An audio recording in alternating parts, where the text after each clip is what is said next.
Акбулат журналы үзенең тогыры достары өчен бик шәп конкурс эзләп тапкан. Хүрәт төшерергә яраткан кызлар егетләр араһында кемдер еңүче икән?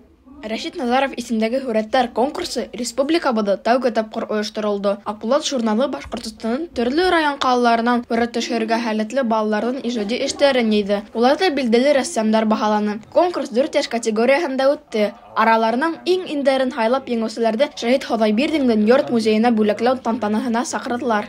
Конкурска нинди хүрәт төшердең? Мин ошо хүрәтте конкурска төшердем. Уның исеме Төтөн.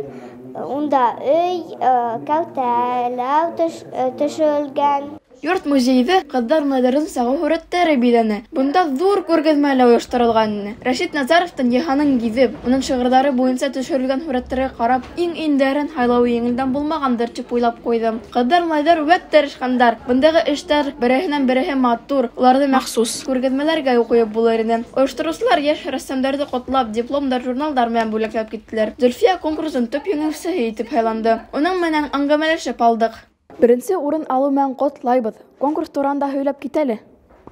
Бүген безнең Рәшит Назаровтың 80 елына арналган конкурс үтте.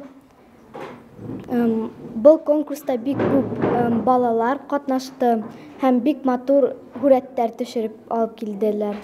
Бұл матур сара каләм осталарына тагыла күз дәрт, илһам истәгәндер дип ышанабыз. Бәлки киләчәктә уларның хүрәтләрен зур күргәзмәләрдә лә күрербез әле. Яулаячак үрдәре алда булһын.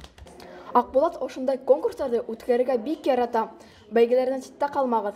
Назгөл Габитова, Азамат Даянов, Тау-Тау хәбәре өчен.